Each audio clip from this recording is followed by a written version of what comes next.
What's up? I'm Sully from Godsmack. Jeremy from Five Finger Death Punch. And Zoltan from Five Finger Death Punch. And you are watching APTV.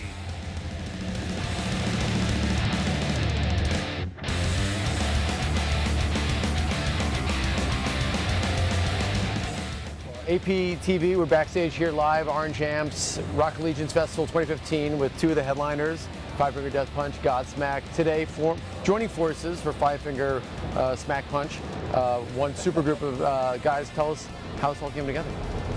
Well, we saw Sully pull up on his golf cart, and we basically pulled out a revolver and said, "Get in here and do this interview with us." So that's how it worked. It's a rented golf cart. I just laughed. That's my part.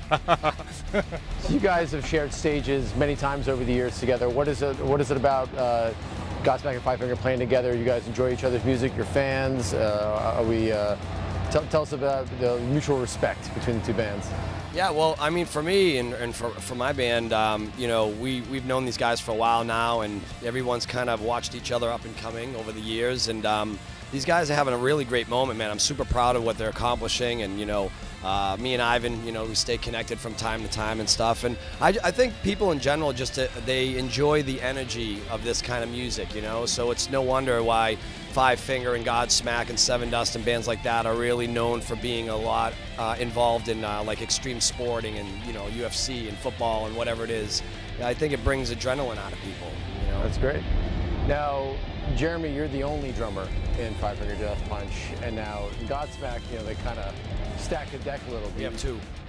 You get a little, are you going to pressure Ivan maybe to come out and do a drum solo? Be jelly. Yeah, you know, I've definitely thought about trying to talk Jason and the rest of the guys to wear marching snares and come out and do like an old Prince kind of thing, but no, I'm just kidding. No, they've got the two thing covered and they nail it, so that's good. Yeah. That's awesome. So I just want to also congratulate you on the #1 record. It's a huge milestone for the bands and all around. That I think it's also been a great time for metal music in this country, where you have, you know, yourselves and Iron Maiden and all these other bands that started coming out with these #1 records. What do you say to people, especially your two bands, who say, "Oh, rock is dead, rock doesn't matter anymore"? What do you say to those people using as many curse words as possible? You know, there's a circle of life in the music industry, and as well as circle of life. And what happens, you know, rock music was the most important thing for a moment, you know, and it went away because it ceased to be the voice of rebellion, you know. It was you know, it was our middle fist to certain establishment. It was our fist in the air, and then all of a sudden, you know, you had the glam bands that over-popularized, you know, became really, really shiny, and it just had to go away.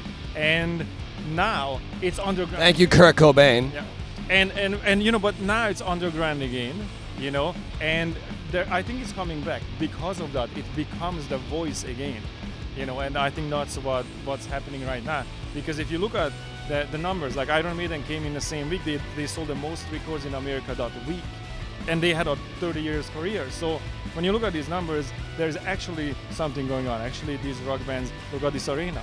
People come out and rock it, so there is something's happening.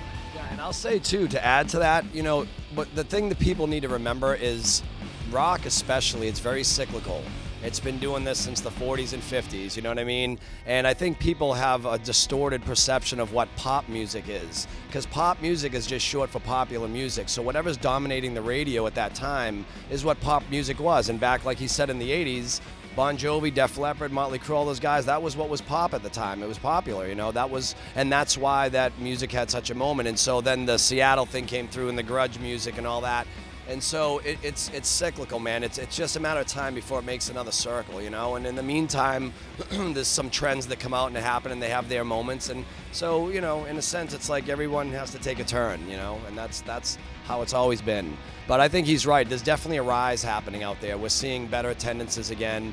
You know, things are shifting a little bit. We're not quite there where we used to be, but it's coming. Guys, here, Sully, is there a question that you've ever wanted to ask Five Finger? You probably have a question. I actually do have a question. Are the bullets real on your drum set? You know what? I think You have 50 cals, right? yeah, they were. See, I'm a big shooter. I was raised hunting and all that stuff, and now I do competitive shooting and those kind of things, right? And so I'm looking at it and I'm like, are they real bullets? Those were, yeah, that's Are they loaded? No, they're empty? No, they were empty. Just with the tips They're in still them? heavy though, man. Yeah. That was my question. So you shoot. It's pretty massive. I didn't know that. I do, yeah, my whole life. I don't hunt anymore. I kind of got to a point where I didn't want to like kill life, but I really love guns. I love competitive shooting and stuff like that. So that's one of my hobbies I do when I'm home. Yeah, so that's I have these guys that I train with, dude. Like these dudes flip quarters in the air and shoot them out of the air from the holster. Like they're that guy, you know. You know what's a good game? I started to shoot gun poker. Like there is a target with cards. So you have to, you know what I mean? I've seen that before. If you miss, you know, let's say you wanted an ace and you got a 10, now you have to change what you're shooting for. It's pretty amazing. Poker player too, so guns and poker, I'm good. Gambling and guns together, that's a good Rock and roll, man. We're all cowboys from another life.